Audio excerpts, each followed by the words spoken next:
Good morning students, Shri Saraswat વિદ્યાલયની અંદર આપ સૌનું હાર્દિક સ્વાગત છે.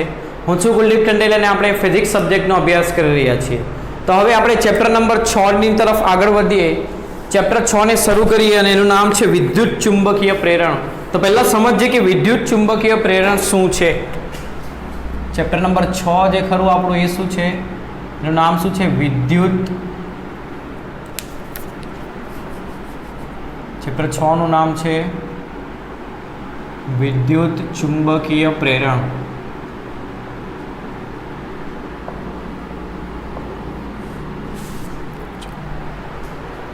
તો આપણે ચેપ્ટર નંબર 4 માં એવું જોયું કે કોઈ વિદ્યુત ભારો ગતિમાં હોય અથવા તો કોઈ તારમાંથી વિદ્યુત પ્રવાહ પસાર થતો હોય, એટલે એનો મતલબ એ થયો કે વિદ્યુત ભારો ગતિમાં છે. પ્રવાહ કોના લીધે વહે? વિદ્યુત ભારોના લીધે.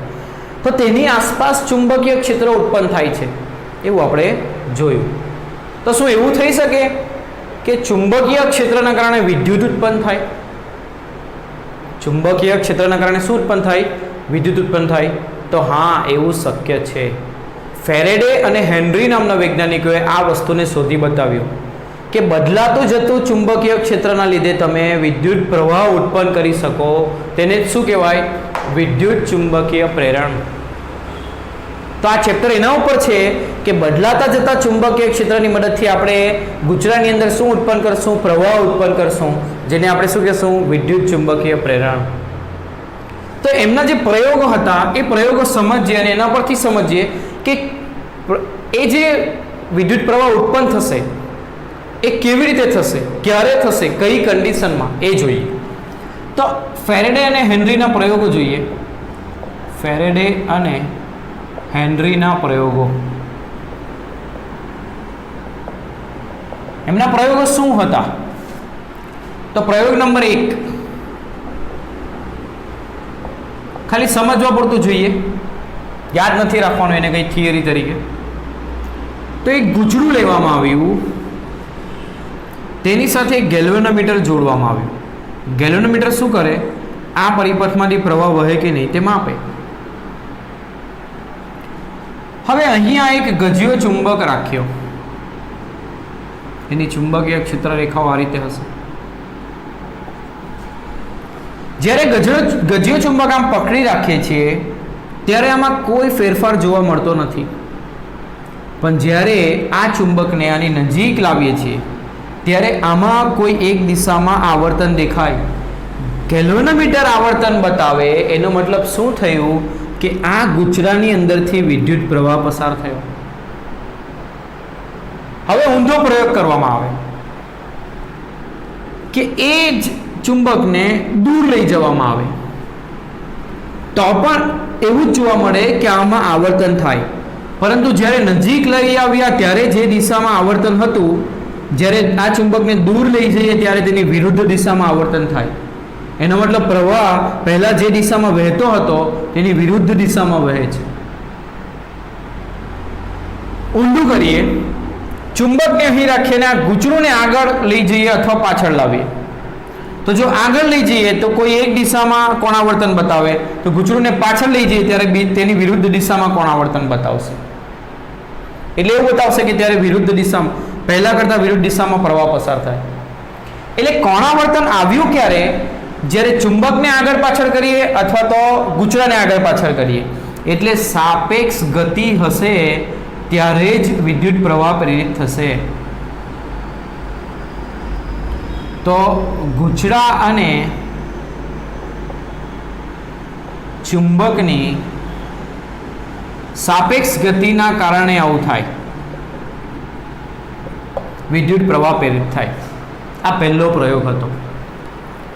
એમણે બીજો એક પ્રયોગ કર્યો કે આ એક ગૂંચળું રાખ્યું, તેની સાથે ગેલ્વેનોમીટર જોડ્યું પ્રવાહની હાજરી ચકાસવા માટે. અહીં બીજું ગૂંચળું રાખ્યું,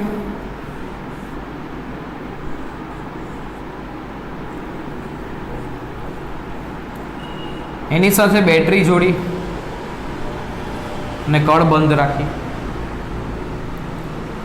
તો આમાંથી બેટરીના કારણે વિદ્યુત પ્રવાહ વહેશે તો આનું ચુંબકીય ક્ષેત્ર ઉત્પન્ન થશે. હવે તમે આ બે ગુચરા વચ્ચે સાપેક્ષ ગતિ કરાવશો એટલે આને આગળ લઈ જશો પાછળ લઈ જશો અથવા તો આને આગળ લાવશો પાછળ લાવશો તો ત્યારે આમાં કોણાવર્તન બતાવે અને દિશા પરસ્પર વિરુદ્ધ હોય એટલે આને આગળ લાવો ત્યારે જે દિશામાં હોય તેના કરતાં પાછળ લઈ જાઓ ત્યારે વિરુદ્ધ દિશામાં આવર્તન બતાવે કોણા ગેલ્વેનોમીટર. તો આપણને એવું સાબિત કરે કે ગુચરાઓ વચ્ચેની પણ સાપેક્ષ ગતિના કારણે એક ગુચરામાં પ્રવાહ પસાર થાય છે એટલે એનું ચુંબકીય ક્ષેત્ર છે અને બીજું ગુચરું જેમાં વિદ્યુત પ્રવાહ પ્રેરિત થાય છે એટલે ગુચરાઓ વચ્ચેની સાપેક્ષ ગતિના કારણે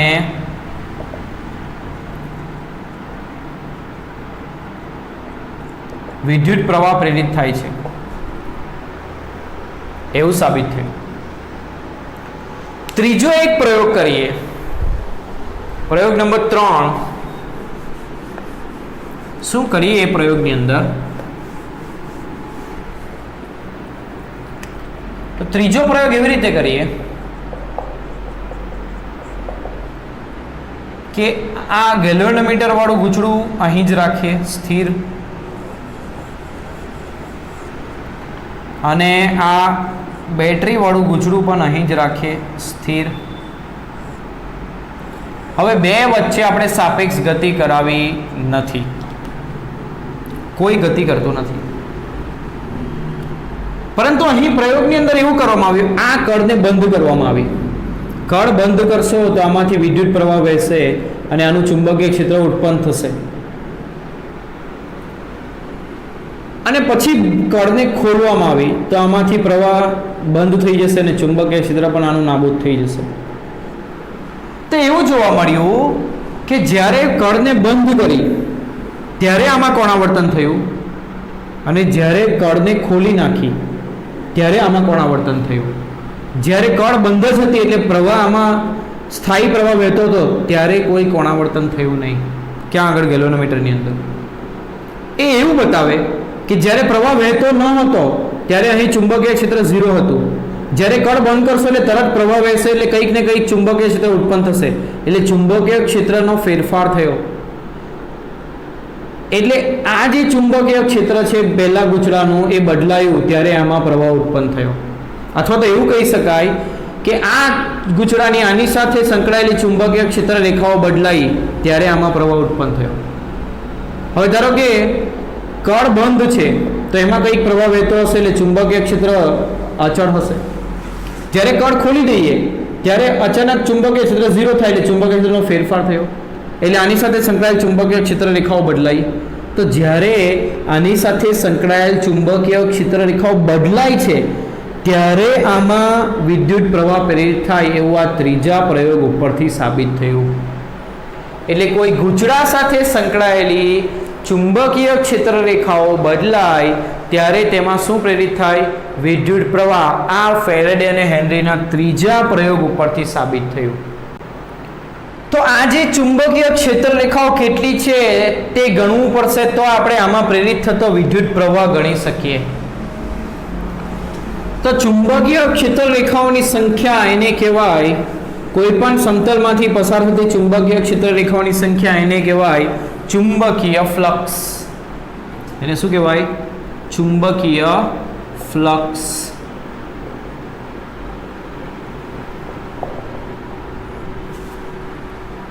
તો ચુંબકીય ફ્લક્સ શું છે? તો કોઈ પણ સમતલ સાથે સંકળાયેલ, કોઈ પણ સપાટી સાથે સંકળાયેલ ચુંબકીય ક્ષેત્ર રેખાઓની સંખ્યા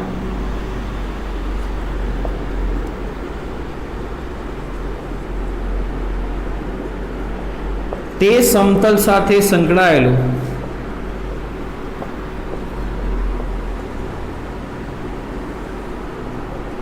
ચુંબકીય ફ્લક્સ કહે છે.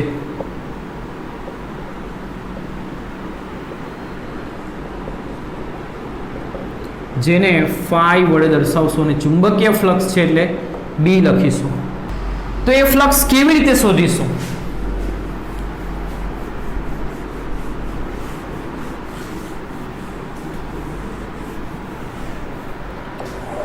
તો નિયમિત ચુંબકીય ક્ષેત્ર માટે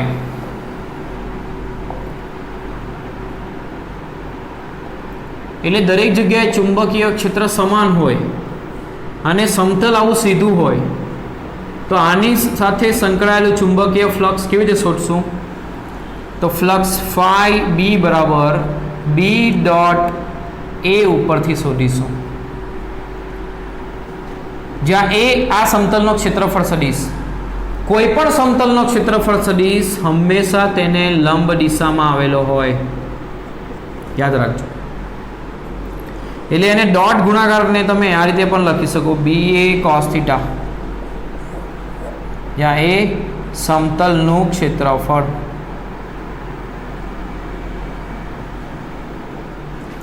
હવે ધારો કે અનિયમિત ચુંબકીય ક્ષેત્ર માટે શોધવું હોય, અનિયમિત એટલે દરેક જગ્યાએ ચુંબકીય ક્ષેત્ર અલગ અલગ હોય, અથવા તો ધારો કે સમતલ આવું નિયમિત ના હોય, તેવા સમયે તમે ચુંબકીય ક્ષેત્ર ફ્લક્સ કેવી રીતે શોધશો? તો એનો એક નાનકડો ભાગ લેવાનો, તેની સાથે સંકળાયેલું ફ્લક્સ શોધવાનું, તેનું ક્ષેત્રફળ સદિશ આ દિશામાં આવશે ને અહીં ચુંબકીય ક્ષેત્ર આટલું હોય તો તેની સાથે સંકળાયેલું ફ્લક્સ ડીબી બરાબર શું થાય? B dot d A. તો કુલ ફ્લક્સ માટે શું કરવાનું? તો આવા બધા નાના ભાગો સાથે સંકળાયેલો ફ્લક્સનો શું કરવાનો? સરવાળો, એટલે ઇન્ટિગ્રેશન બી ડોટ ડીએ થશે. અને આ નાના ભાગો ખૂબ નાના હોય, ઘણા બધા ભાગો હોય તો આ સરવાળો સંકલનમાં પરિણમે, એટલે સંકલન બી ડોટ ડીએ ઉપરથી તમે શોધી શકો. બી ડોટ ડી એટલે બી ડીએ કોસ થીટા, આ સૂત્ર ઉપરથી તમે શોધી શકો. અનિયમિત આકારના સમતલ માટે અથવા તો અનિયમિત ચુંબકીય ક્ષેત્ર માટે. આ નિયમિત આકારના સમતલ માટે અને નિયમિત ચુંબકીય ક્ષેત્ર માટે. એટલે જ્યારે પણ સમતલના દરેક ભાગ આગળ ચુંબકીય ક્ષેત્રની તીવ્રતા સમાન હોય ત્યારે આ વાપરશો, જો અલગ હોય તો આ વાપરવું પડશે. નાના ભાગમાં વિભાજિત કરવાનું, નાના ભાગ માટે શોધવાનું ફ્લક્સ, કુલ ફ્લક્સ માટે એનું શું કરવાનું? સંકલન. ફ્લક્સનો જે એસઆઈ એકમ છે એ શું થશે? તો ફાઈ બરાબર બી ભાગ્યા એ થાય, એટલે ટેસ્લા પ્રતિ મીટર સ્ક્વેર થાય, અથવા તો એને વેબર કહેવાય. શું કહેવાય? વેબર. ચુંબકીય ફ્લક્સનો એકમ એટલે વેબર મીટર સ્ક્વેરને ટેસ્લા કહી શકો તમે, બરાબર? તો આ થયું ચુંબકીય ફ્લક્સ. હવે ઘણી વખત આની ઉપરથી એમસીક્યુની અંદર એવા સવાલો પૂછાતા હોય કે જો સમતલ ચુંબકીય ક્ષેત્રને લંબ હોય તો આ થીટા કેવો લેશો તમે? તો આ આકૃતિ જુઓ, આ ચુંબકીય ક્ષેત્રને સમતલ લંબ છે તો એનો ક્ષેત્રફળ સદિશ આ દિશામાં થશે અને ચુંબકીય ક્ષેત્ર આ દિશામાં છે. બી અને એ વચ્ચેનો ખૂણો અહીં 0 થશે, એટલે સંકળાયેલું ફ્લક્સ કેવું થશે? બી એ cos 0 1 થાય, એટલે મહત્તમ ફ્લક્સ સંકળાશે. લંબ શબ્દ વાપરીને 90 ડિગ્રી લેવાનું નથી, આ સમજાવું છું. અને જો સમતલ ચુંબકીય ક્ષેત્રને સમાંતર હોય, કેવું હોય? ચુંબકીય ક્ષેત્રને સમાંતર, એટલે આ રીતે સમતલ આવેલું હોય તો એનો ક્ષેત્રફળ આ દિશામાં હોય, ક્ષેત્રફળ સદિશ. તો બી અને એ વચ્ચેનો ખૂણો, બી આ દિશામાં છે અને એ આ દિશામાં, બે વચ્ચેનો ખૂણો 90 ડિગ્રી થશે. એટલે અહીં આ કેસની અંદર થીટા 90 લેવાનું, જ્યારે સમાંતર હોય ત્યારે 90 ડિગ્રી, સમાંતર અથવા પ્રતિ સમાંતર. તો 90 ડિગ્રી લેશો તો ફ્લક્સ શું થશે? બી એ cos 90, cos 90 શું થાય? 0, એટલે એની સાથે કોઈ ફ્લક્સ નહીં સંકળાશે, એટલે કોઈ ક્ષેત્ર રેખાઓ એમાંથી પસાર થશે નહીં. તો આ કેસ એમસીક્યુ માટે ખાસ કરવા. હવે આપણે જોયું ફેરેડેના પ્રયોગ પરથી કે કોઈ પણ ગૂંચળા સાથે સંકળાયેલી ચુંબકીય ક્ષેત્ર રેખાઓ, એટલે કે ચુંબકીય ફ્લક્સ બદલાય તો તેમાં વિદ્યુત પ્રવાહ પ્રેરિત થાય. હવે વિદ્યુત પ્રવાહ એ ઈએમએફના કારણે પ્રેરિત થતો હોય તો એ ઈએમએફ કેટલું પ્રેરિત થયું? જે ઈએમએફ ચુંબક એની સાથે સંકળાયેલા ચુંબકીય ફ્લક્સમાં ફેરફાર થવાને કારણે પ્રેરિત થયું, તે ઈએમએફ કેટલું હશે તે ફેરેડે નામના વૈજ્ઞાનિકે આપ્યું, જેને કહેવાય ફેરેડેનો નિયમ. કેટલું હશે ઈએમએફ તે કોણે આપ્યું? ફેરેડે નામના વૈજ્ઞાનિકે, એટલે તેને કહેવાય ફેરેડેનો નિયમ.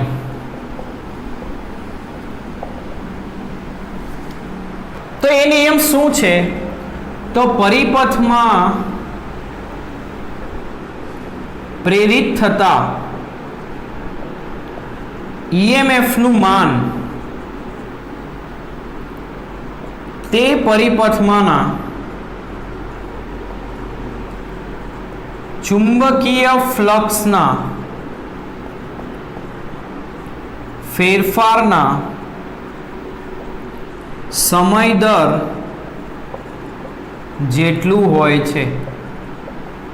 એટલે જે ઈએમએફના કારણે પ્રવાહ વહે છે, એટલે જે વિદ્યુત પ્રવાહ આપણે પ્રેરિત કર્યો તે કોઈક ઈએમએફના કારણે વહેતો હશે અને તે ઈએમએફને કહેવાય પ્રેરિત ઈએમએફ. ઈએમએફ એટલે બે છેડા વચ્ચેનું વિદ્યુત સ્થિતિમાનનો તફાવત જ છે, બીજું કંઈ નહીં. આપણે લાસ્ટ ટાઈમ ત્રીજા ચેપ્ટરની અંદર આ વસ્તુની ચર્ચા કરી હતી. તો જે પ્રેરિત કરેલું ઈએમએફ છે તે કેટલું હશે? તો ચુંબકીય ફ્લક્સના ફેરફારના સમય દર જેટલું હશે. એટલે ધારો કે કોઈ ગૂંચળા સાથે સંકળાયેલું ફ્લક્સ શરૂઆતનું અલગ હોય. ધારો કે આ એક ગૂંચળું છે, એની સાથે શરૂઆતમાં સંકળાયેલું ચુંબકીય ફ્લક્સ ફાઈ આઈ છે અને અંતિમ ફ્લક્સ ફાઈ એફ છે. તો આ ગૂંચળામાં આ જે ફેરફાર છે તે ડેલ્ટા ટી સમયગાળામાં થાય છે. ધારો કે ફ્લક્સમાં ફેરફાર કયા ગાળામાં થાય છે? ડેલ્ટા ટી સમયગાળામાં. તો આટલા સમયગાળામાં સરેરાશ પ્રેરિત ઈએમએફ ડેલ્ટા ટી સમયગાળામાં સરેરાશ પ્રેરિત ઈએમએફ કેટલું હશે? તો delta phi by delta T જેટલું હશે.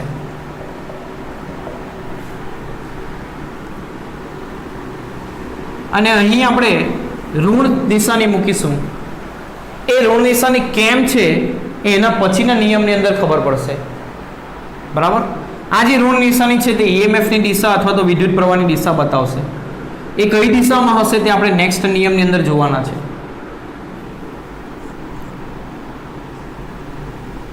હવે જો એક્ઝેક્ટ ટી સમયે એટલે કે તત્કાલીન ઈએમએફ શોધવું હોય, ટી સમયે શોધવું હોય તો તત્કાલીન ઈએમએફ શું થશે?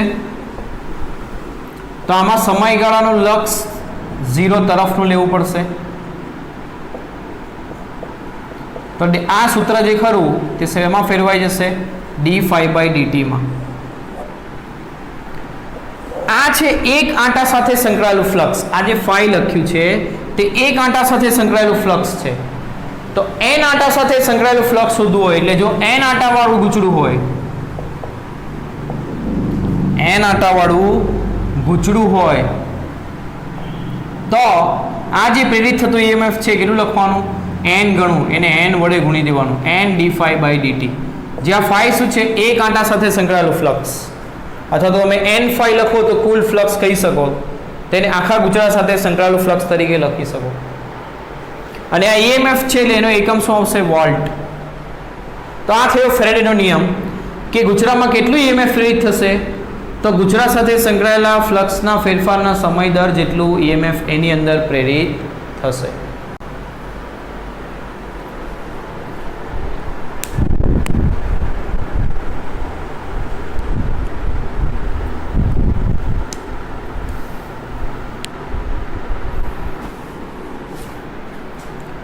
તો ફેરેડેનો નિયમ એવું કહે છે કે ઈએમએફ પ્રેરિત થતું એ કોના ઉપર આધાર રાખશે?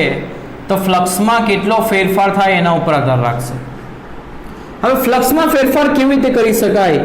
તો ફ્લક્સનું સૂત્ર છે BA cos થીટા. એ ત્રણ રીતે કરી શકાય. એક તો ચુંબકીય ક્ષેત્રમાં ફેરફાર કરીને,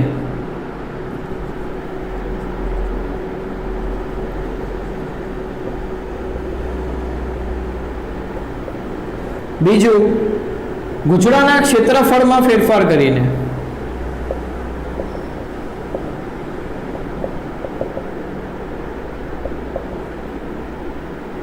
અને ત્રીજું થીટા બી અને એ વચ્ચેનો ખૂણો બદલીને.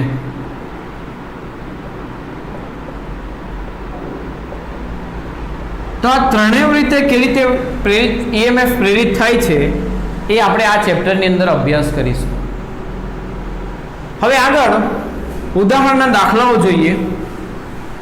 તો ઉદાહરણ નંબર 6.1 શું આપ્યું છે? પ્રયોગ 6.2 ને ધ્યાનમાં લો. પ્રયોગ 6.2 માં શું હતું એ પહેલા યાદ કરો. તો 6.2 ની અંદર એવું હતું કે એક ગૂંચળું હતું, તેને ગેલેનોમીટર સાથે જોડેલું હતું. બીજું ગૂંચળું હતું જેને બેટરી સાથે જોડેલું હતું, એટલે એમાં પ્રવાહ વહેતો હતો. તો પ્રયોગ 2 ને ધ્યાનમાં લો. ગેલેનોમીટરમાં મોટું કોણાવર્તન મેળવવા માટે તમે શું કરશો? મોટું કોણાવર્તન થવું જોઈએ એટલે વધારે પ્રવાહ આમાંથી પસાર થવો જોઈએ બીજા ગુચડામાંથી. તો શું કરી શકાય? તો આમાંથી પ્રવાહ કેટલો વહે કોના ઉપર આધાર રાખે?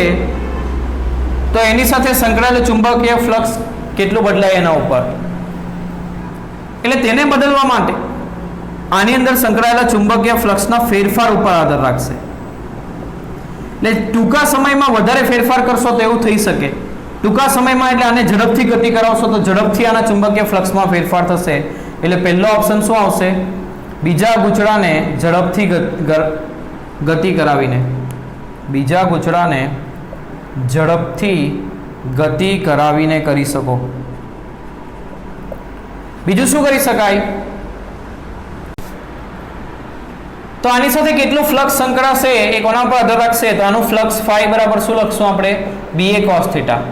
આનું ક્ષેત્રફળ તો આપણે બદલવાનું નથી અને ચુંબકીય ક્ષેત્ર અને ક્ષેત્રફળ વચ્ચેનો સદિશ પણ બદલવાનો નથી. તો શું બદલી શકીએ? ચુંબકીય ક્ષેત્ર. ગૂંચળાના કારણે, આ ગૂંચળાના કારણે ચુંબકીય ક્ષેત્ર ઉદ્ભવશે તે કેટલું આવશે? તો ગૂંચળું એટલે શું? સોલેનોઇડ. સોલેનોઇડના કારણે ઉદ્ભવતું ચુંબકીય ક્ષેત્ર કેટલું આવે? μ0 NI. એટલે બીજો ઓપ્શન તમે શું કરી શકો? I વધારી શકો. એટલે બીજા ગૂંચળામાં પ્રવાહ વધારી શકો. તો બીજા ગૂંચળામાં પ્રવાહ વધારવા વધારે વોલ્ટની બેટરી લગાવીને, એટલે બીજા ગૂંચળામાં પ્રવાહ વધારીને અથવા તો વધારે વિદ્યુત સ્થિતિમાનના તફાવતની બેટરી લગાવીને તમે આ વસ્તુ કરી શકો. ત્રીજું, જો આ સોલેનોઇડની અંદરનું માધ્યમ બદલાય તો પણ ચુંબકીય ક્ષેત્ર બદલાશે. એટલે અંદર એવું માધ્યમ મૂકીએ કે જેની પરમિએબિલિટી વધારે હોય તો ચુંબકીય ક્ષેત્ર વધી જશે. જો આ માધ્યમની પરમિએબિલિટી વધારે હશે તો ચુંબકીય ક્ષેત્ર વધી જશે. એટલે વધુ પરમિએબિલિટી ધરાવતા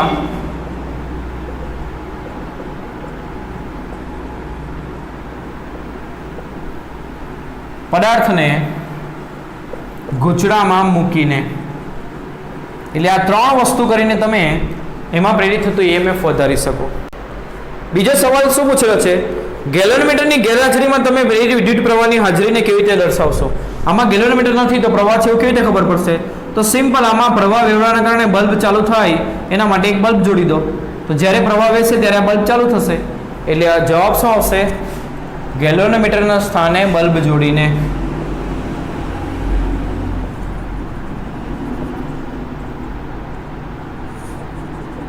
તમે આ વસ્તુ કરી શકો છો. બરાબર? તો આ થયો આપણો ઉદાહરણ નંબર 1.